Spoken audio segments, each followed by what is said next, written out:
It's 10 a.m. on Friday, February 7th.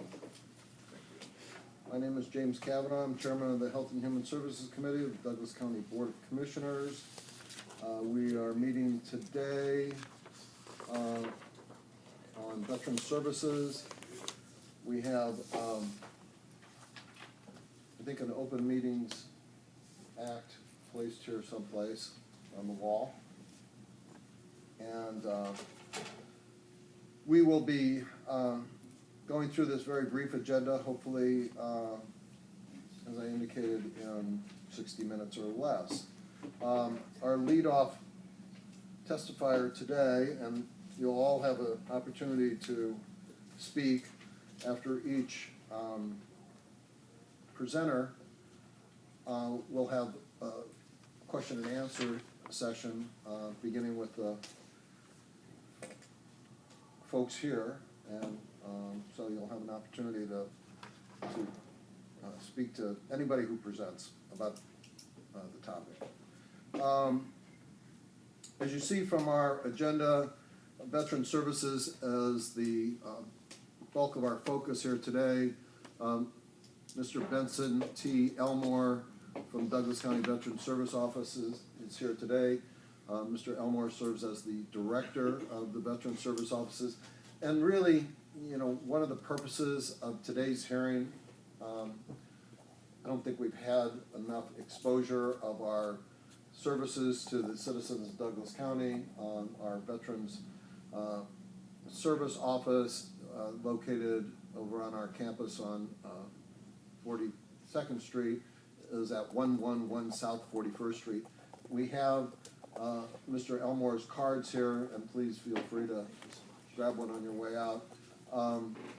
He is the point person for an office that offers a full array of veteran services, and I'm going to let him address that. As you see, we have two items on the agenda: Veteran Services, Benefits and Tax Services, and Veteran Services Department Update. We're actually going to flip those so that you get an overview from Mr. Elmore first, and then we'll drill down on some more details of topical things that are happening, affecting the veterans community today. Before we go forward, just for the record, I'd like to maybe go around the room and people can introduce themselves so that we have a full record of who's participating. Starting to my left. Catherine Hall, County Administration. Michael Joe Harrow, I'm here for myself. Amanda Vasquez, I'm with the Paralyzed Veterans of America. Fred Tisdale, American Legion, Post 1. Marguerite Tisdale, American Legion. Fran Shelton, District 8 Vice Commander for American Legion, Post 1. Robert Montag, I'm the outreach technician at the Omaha Vet Center. Mike Malone, VFW Post 247. Jim Scarta, Disabled American Veterans, Chapter 2. Thanks, everybody. We'll go right to it, and it's, I think, going to be the first of a series of these interactions with the veterans community on behalf of Douglas County's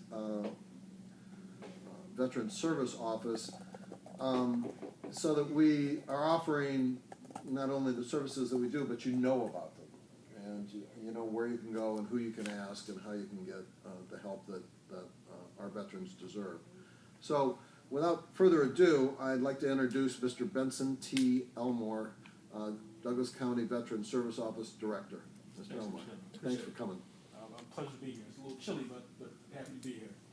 Most of you do know me, but for those who don't know me and what our department does and how we're constructed, we have a County Veteran Service Officer, which is myself, and then we have 4 assistant County Veteran Service Officers, which assist in the day-to-day operations, plus the secretary. So we have a max of about 6 personnel. We have a really decent budget. We operate north of about 500K in our budget.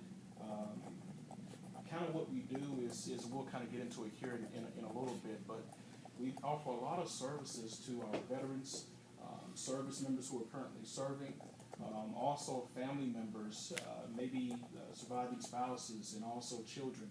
A myriad of services that we can help them with in terms of veterans benefits, whether it be federal veterans benefits, benefits from the Nebraska Department of Veterans Affairs, state VA benefits. It could be health care, getting enrolled into the health care aspect of it. The VA is a very complex organization. They have 3 branches, which is the Veterans Health Administration, the Veterans Benefits Administration, and the Veterans Cemetery Administration. And neither one of those branches talk to each other. So it's helpful to have someone like our office be able to navigate that web and help you get plugged into the right system. There's oftentimes a lot of veterans that come to see us and they just want to get health care, and we help them get enrolled in the health care at the VA hospital. But most of the veterans that come to see us want to file what's called disability claims, and that's kind of the bread and butter of what we do. Spouses, surviving spouses, they also have a way to file claims after a veteran has passed away. We help with that as well. Dependent children, if there is no surviving spouse, will be entitled to certain benefits, and we help with that as well.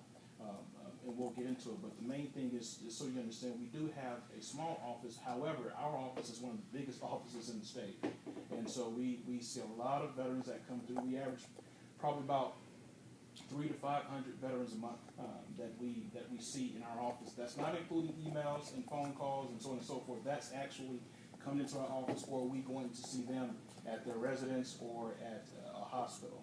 So that's pretty significant number.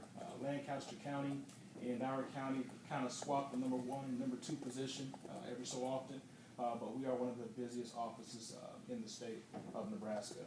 Our positioning right by the VA hospital is very strategic. It's very helpful for when veterans go to their appointments and they're able to come see us just right down the street.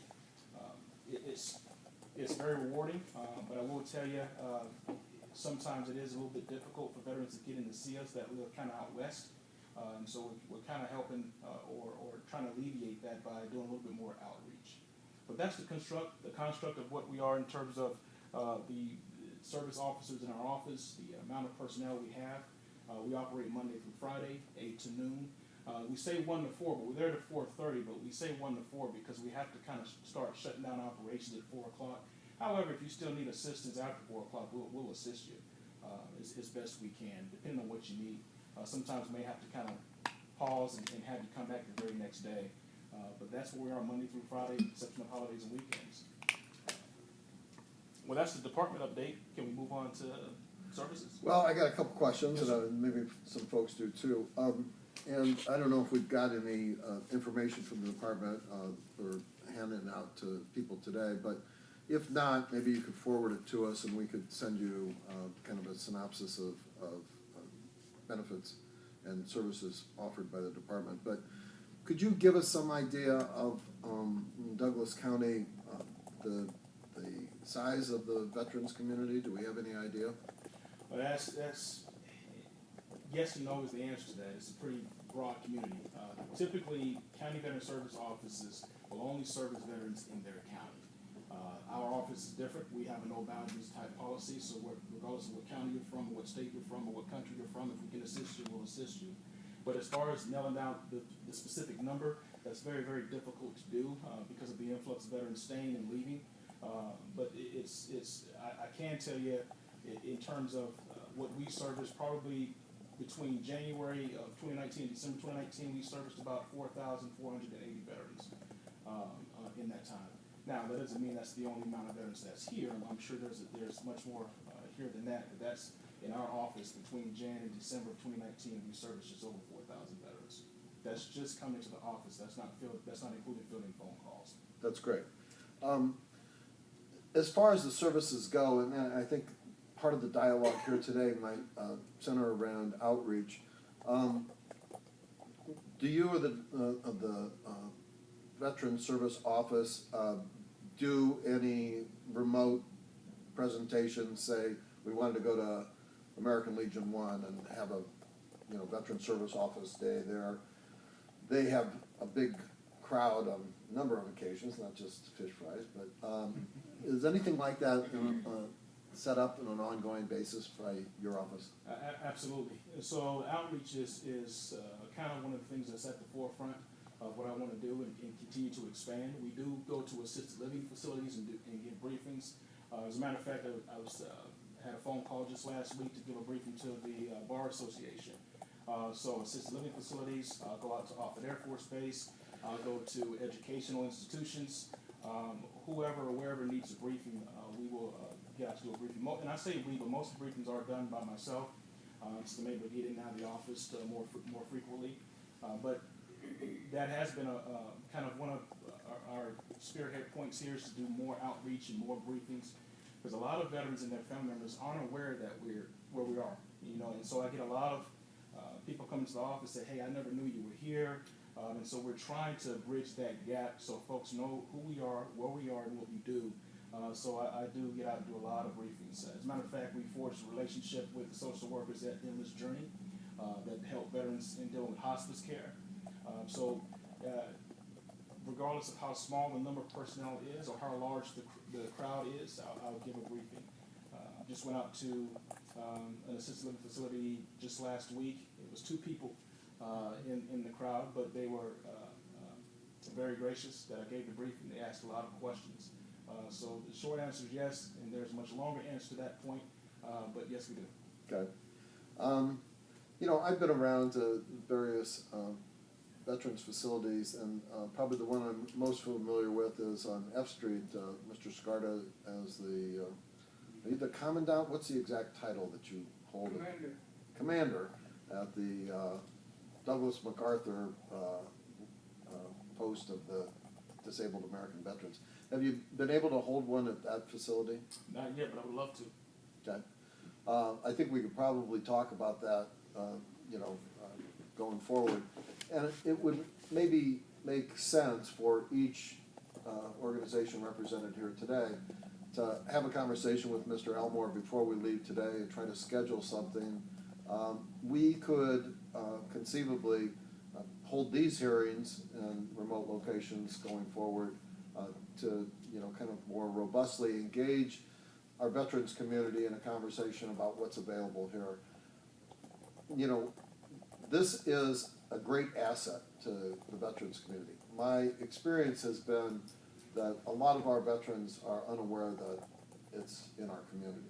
And so working together, the Veteran Service Office and the service organizations could really pump up the volume on that.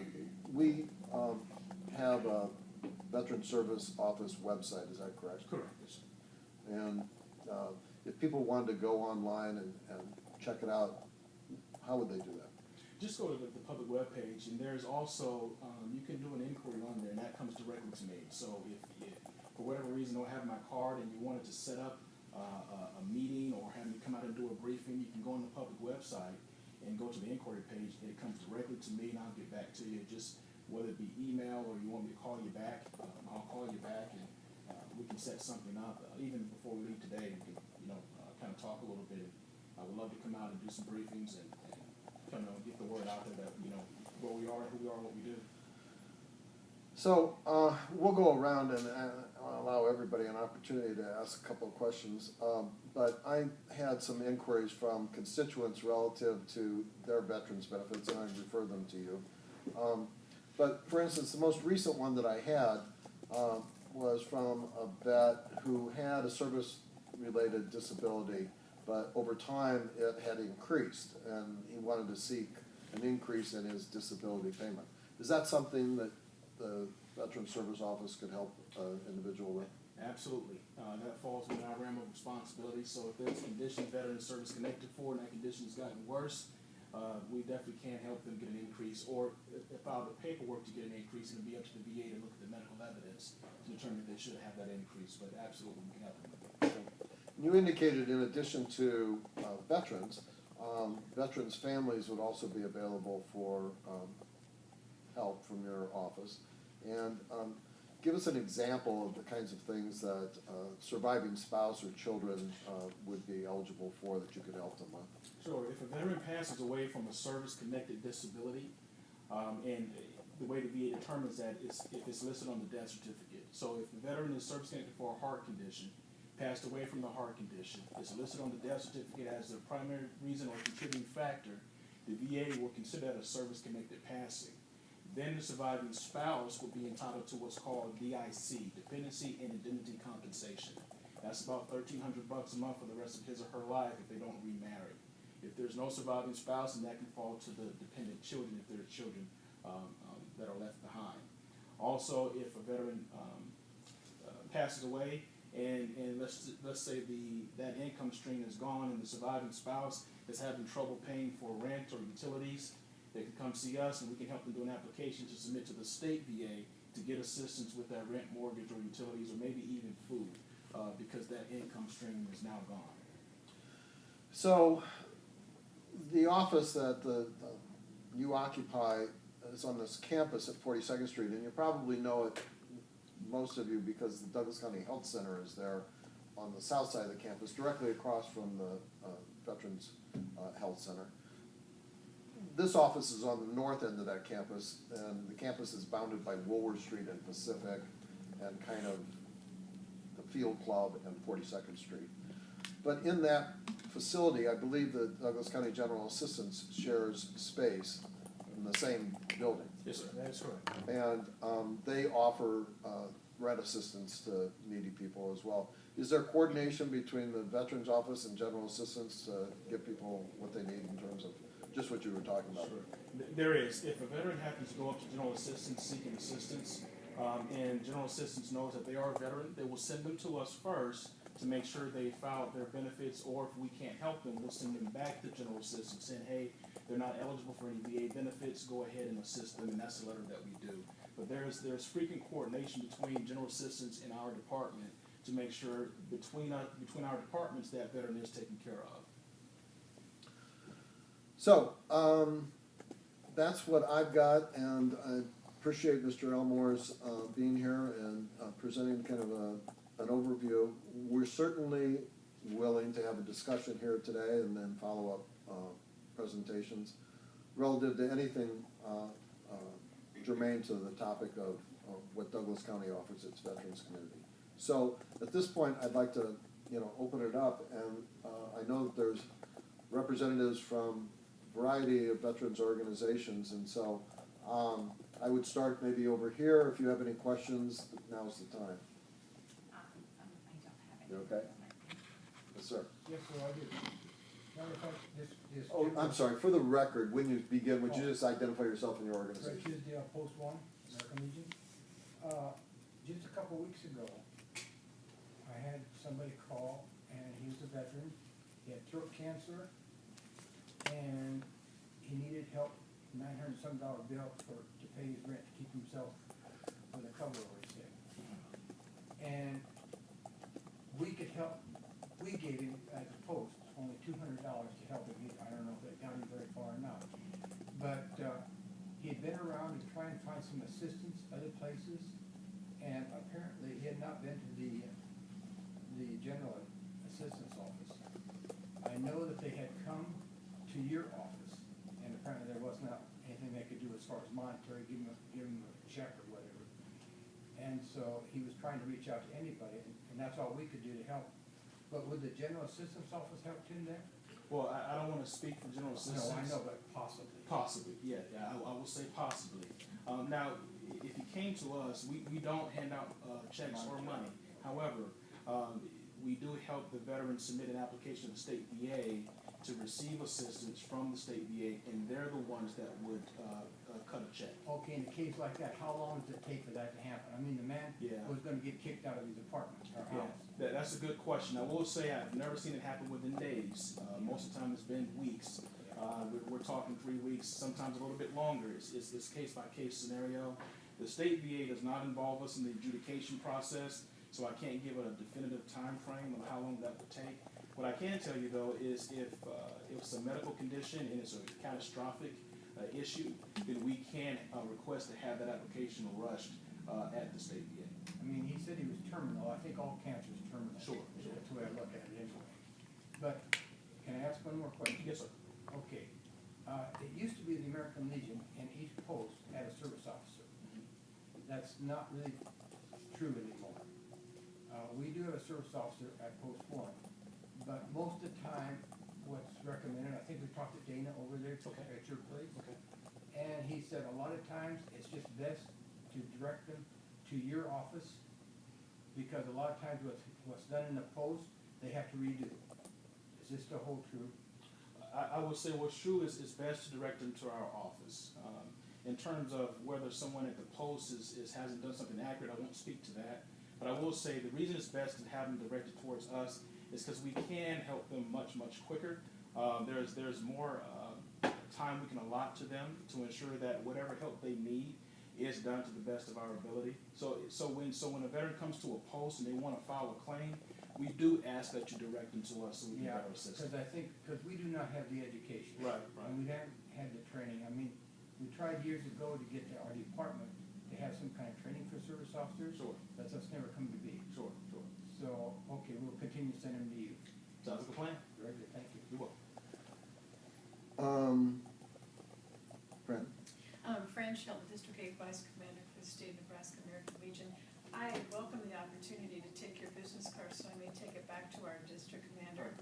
So, if you're willing to entertain coming to Absolutely. satellite, remote even, locations where we have veterans in post distant wise, and talk about what you do, would much appreciate that. I'd love to. Nice to meet you. Likewise. Thank you. Robert? Robert Montag, Omaha Vet Center. I don't have a question. I want to thank you for being at virtually every outreach event I've done, which is why I was nodding quite a bit when you were talking about outreaches, and I look forward to future events with you as well. Likewise. Being a great resource. I end every conversation I have with a referral with, you really need to call Benson. So, that's all I have. Well, that's good to hear. I appreciate that. Mike? Since I work in conjunction with Elmore, I really don't have any questions. We ask him questions all the time, so. And he pretty much answers everything, and they do a great job down there. And I'm sorry, I missed the introductions. Did you give your full name for the record? I did. I got it. District 8 And Vice Robert? Commander Fran I'm good, yeah. Mike And your Maloney. organization? Omaha Vet Center. What was your last name? Mike Maloney, Thanks. Right. VFW Post 247. Thank you.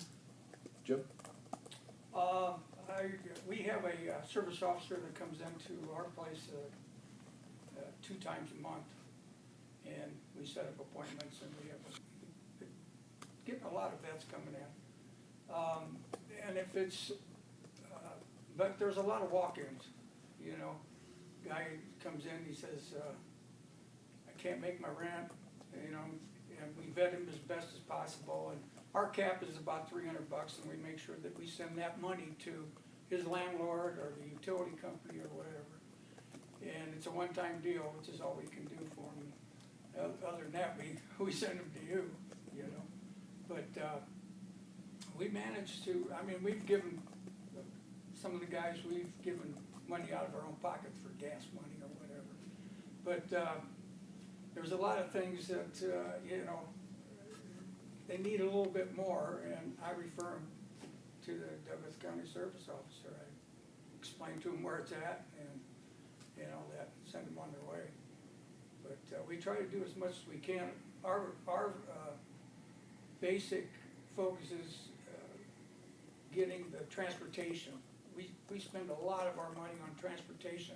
You see the vans around with the DAV stickers on them, in and out of the VA hospital. Well, we supply money to keep them vans rolling and buy new ones. So, anything that's I'd say over our head financial-wise, we lay it on the county, But we try to do what we can, and my cap is $300. Otherwise, I got to bring the whole body in and vote on it, and we just try to keep it at that $300 plus. We can't afford much more, So, but it's nice to have a face to the name, Vincent. Good, nice to meet you. Likewise. Thank you.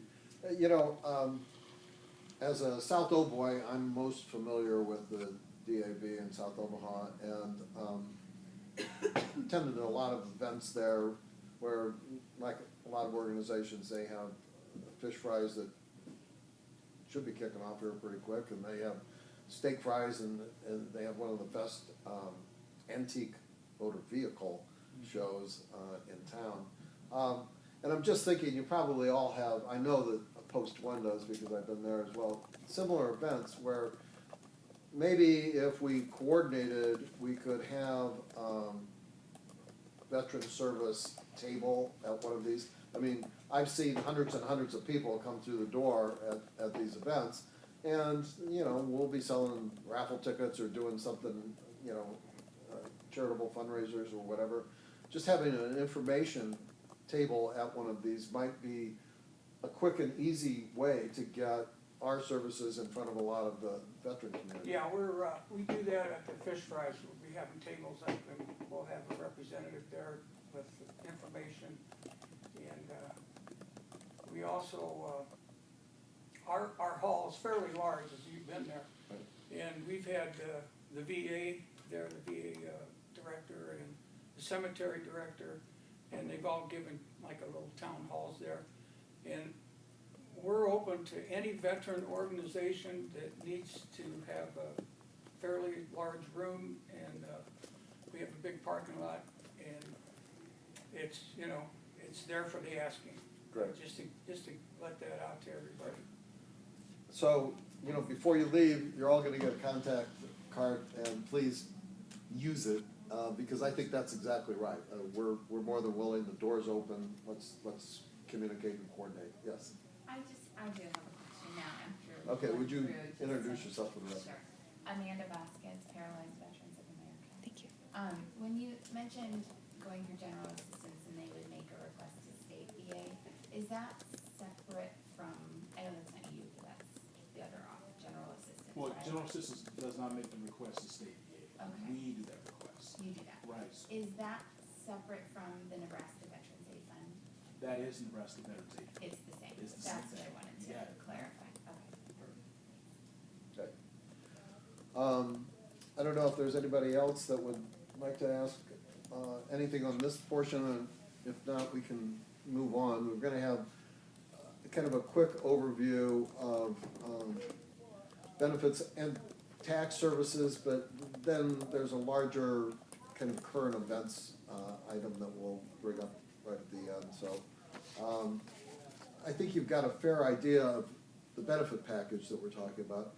I'm not sure that there's specific tax services involved in that. I know a lot of organizations will offer help to people with doing their taxes.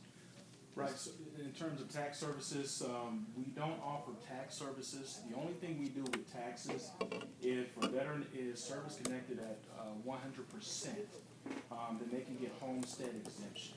So what they would do is they would give us a call for their homestead exemption letter from the Lincoln Regional Office. We fax off a request for them. The Lincoln Regional Office will mail them their homestead exemption letter. They take that letter and file with the county assessor's office, so they don't have to pay the property taxes. Other than that, we offer no tax services at all. Okay. And this is an area of the law we might touch on a little bit that is subject to legislation. The legislature's in session now. And so the availability of a disability exemption for homestead exemption is something that maybe a lot of people don't know about, and we want to get that word out there. There is legislation in this session of the unicameral to expand that disability exemption itself. It currently is fairly robust when it comes to service-related veterans' disabilities, but then beyond that, it doesn't really track with definition of disability that the Social Security Administration uses when they give disability benefits. And so people can fall through the cracks. You could be totally disabled, getting your disability benefit from the Social Security Administration, and not qualify for the disability benefit under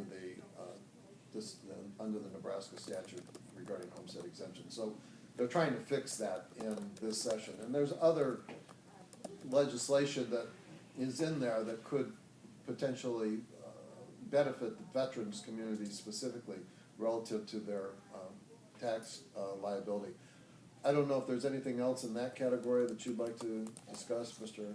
And that's it. But the homestead exemption is pretty important. So we get a lot of phone calls at the beginning of the year for veterans or surviving spouses, because they can still maintain that homestead exemption even after the veteran passes away.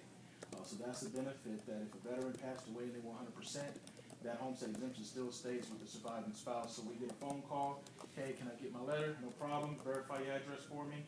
Verify the address, and we go ahead and fax off the request to the Lincoln Regional Office. But it's a great benefit and really, really important benefit. So, with that, if there's anything else that you'd like to add? Sir, that's it. Okay. Please get one of Mr. Elmore's cards on your way out, and we have, I think, one other presenter relative to some of these tax questions that we're discussing. Mr. O'Hara? I'm Michael O'Hara, and here in myself I do some lobbying, like for the Sierra Club, and read through a lot of bills, and noticed three that I thought would be of interest and the county ought to take an interest in, and they are LB 153, LB 806, and LB 819. 153, 806, and 819. Senator Brewer has introduced LB 153, and it's on final reading. The bill gets introduced, has a hearing, comes out onto the floor. They do one reading, two readings, three readings, kind of like the city council. And so it's going to be adopted, and that would exclude 50% of military retirement benefits if they're included in your federal AGI. If it's made it onto final reading, it's likely to pass. And so this next week or so, that should pass. As I was listening to Mr. Elmore describe benefits, it would really help if someone who really knows benefits reads the language and make sure that all the benefits that you would want to have excluded are excluded. Otherwise, you have people who don't have any idea about the very complex set of benefits are using language they think picks up everything. And that's LB 153 that's on final reading. There were two bills in the Revenue Committee this last week, and that's 806 and 819. 806 is far more aggressive than 153 in that it would exclude everything with respect to if it's included in your federal AGI. And again, I don't know military benefits how much are included in your federal adjusted gross income. The last line on the 1040, page 1. But it would exclude Social Security, anything coming out in IRS 401A or 403A, and I think the 401A is some of the defined benefit programs.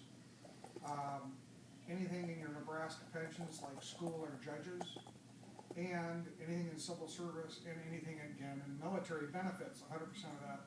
But you want to make sure the phrasing is correct in LB 806. And when you get to the bill, it's really long, just scroll to the bottom. Because they all amend the same statutory section that starts off and says, we tax all your income except, and then they go except for 8 pages. And then they're adding a new except. LB 819 is also by Senator Brewer, and it's to call it complex would be generous.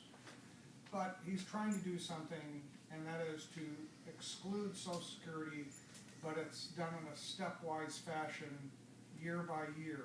So the amount excluded increases per year, and it's also stepwise in terms of how much income you have. So the lower your income, more is excluded. But they try to do something very complex and as simple as possible, but it takes 3.5 pages of just saying the same thing over and over. But basically, those would be very beneficial, I think, for veterans to be able to avoid that type of taxing. I'm an economist, and it makes no sense to tax veterans' benefits given how many veterans are affiliated with STRATCOM and how good you have to be to ever get stationed there. So we finally import someone, and then we export someone who has health care already paid for, and has retirement income. And I just retired from the University of Nebraska at Omaha, and of the 5 people who retired the same time I did, I'm the only one still in Nebraska. And the rest have left because of the taxation of retirement benefits. So it'd really be helpful if the county would push those bills, especially 806 by Senator Wayne and Senator Winstrom, both of Douglas County. Just a quick question, 819 is sponsored by, Excuse me, 819 is by Brewer, Lagroni, and Lindstrom. Brewer has all the sandhills, so he has a legislative district bigger than I think 7 states. so those two, the 806 and 819 have been heard and in committee. Those are in committee, Okay. whereas 153 should be up for a vote this week, so you definitely want to call your, any political process you have for calling senators, and calling your own senator has the most impact. I used to be a staffer down there, and nobody calls. So when you call up and say, hi, I notice you're doing your job, it makes a difference. We have some information available here today. I think there's 3 of these, which is the roster of the 2020 Nebraska unicameral legislature session. It's got everybody's contact information in it. If you want to do the follow-up, as Mr. O'Hara indicated, that would probably help you do that. Yes, sir. Yeah, just to get back to the tax preparation again, there's an organization, the VAS, that's right across the street from the Veterans Hospital. It's on the Center Mall, top floor. And they come and do the homestead exemption at our chapter house. But they also have a working office there that helps veterans with their taxes. You know, that's good to know, and with tax day coming up in April, what we might do is a follow-up hearing of this committee to kind of hone in on that, and these legislative matters will be proceeding by then as well. I've actually met with Senator Brewer, and he was invited to come and testify today, was unavailable, but it would probably be at that future meeting where we could have him here as well. He's a decorated veteran and retired, I think, as a colonel from the United States Army. And has been very active, and we collaborate on these issues. And so I hope to have him here, and with LB 153 excluding 50% of veterans' benefits from state income tax on final read, it will probably be approved by the time we schedule this second committee. So if we do that follow-up, please reach out to me, and we'll invite these folks maybe as well to present. And you know, the more the merrier. I mean, if we've got benefits available in the community, services available in the community, it behooves us all to make sure that everybody knows. Yes, sir. Yes, just about a week or 10 days ago, we had Veterans Legislative Day in Lincoln, and you might have been there. And if nobody knows about it, it's a good thing to learn about, because it's, all these bills that you're bringing up that concern veterans are brought up there. I mean, Brewer speaks to us and several others, and Good. so it gives you a good idea as to what's going on in the legislature, and you get a chance to, if they're not in session, to meet with your representatives. Exactly, and you know, I see these because I spent a fair amount of time down there myself all the time, where different interest groups will come and have a day at the legislature, and it's very effective, particularly if you meet with your own senator. Senators are very sensitive to their constituents' concerns, and so, you know, that's a real effective way to go. I think that communications is the key, because there are like 1,200 bills in the legislature. You know, unless you dedicate your life to it, stuff can slip by. So we will try to make it, you know, part of our service here to inform you as it goes on, things like this, and bring people from there, like Senator Brewer, to come here and talk. He really wanted to come here today, but he's got a doctor's appointment right now, and he said it took him a while, you know how Veterans Hospital can be about getting in, and he didn't want to have to reschedule it, so we will have him at a future day. I forget the name, but there's a senator down there from Creighton, Nebraska. He's a veteran that's been all over the world, talking about a thing. He's also very active in bills for the veterans. Yeah, we're lucky to have a good few veterans in the body, and, you know, this issue that we're talking about in terms of exempting retirement benefits from state taxation is bigger than just our veterans community. There's actually a number of initiatives that have been introduced or are introduced now, including LB 1125, which would exempt Social Security disability payments from, and retirement payments from state income tax. And as Mr. O'Hara pointed out, we drive people out of this state at the exact time when maybe we want to keep them because they can go to states where they're not taxed on their retirement disability benefit. Why we do that for the minimal amount of income to the state is beyond me. But LB 1125 by Senator Kavanaugh is an attempt to broaden that to bring us in line with a lot of other states that says we're not going to tax our disabled community, our retirement community doubly. You've already paid the tax to get your Social Security in the first place, so it's kind of a double taxation. Yes, sir. Would that Kavanaugh be related? Coincidentally, Michaela Kavanaugh is my niece, yes, thank you for pointing that out. She does a good job as a state senator, yes. Just to point out, the Nebraska Department of Veterans Affairs, they do a legislative tracker, for bills that relate to veterans, so you can go on their website and sign up to get that email to you. I think it goes out once or twice a month.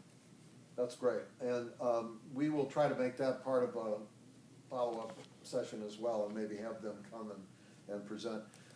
If you grab one of these, or just go online to the Nebraska Legislature's homepage, you'll find all of this information available online right now. You can put in, you know, LB 153, and it will pop up everything that's happened on the bill itself, who testified for it, who testified against it, where it is in the process, and when and if the governor signs it, that'll be on there as well. So it's gotten a lot easier if you know where to look, but again, you gotta know where to look. So I think it's nebraskalegislature.com. .gov. There you go. Okay, is there anything else? I am certainly not averse to bringing this in under 60 minutes, so if there's nothing else from anybody here today, I want to thank you all for taking time out of your day to come and join us. I know it's a beautiful day and you'll probably be outside doing some stuff if you weren't there. We will be doing this again. I'm excited about having this opportunity to engage our community with the fine work that our Veterans Service Office does. And again, Mr. Elmore, thanks for being here today. Please pick up one of these on your way out so you can stay in touch with this gentleman. And stay tuned because you'll be invited back very soon. Thanks a lot.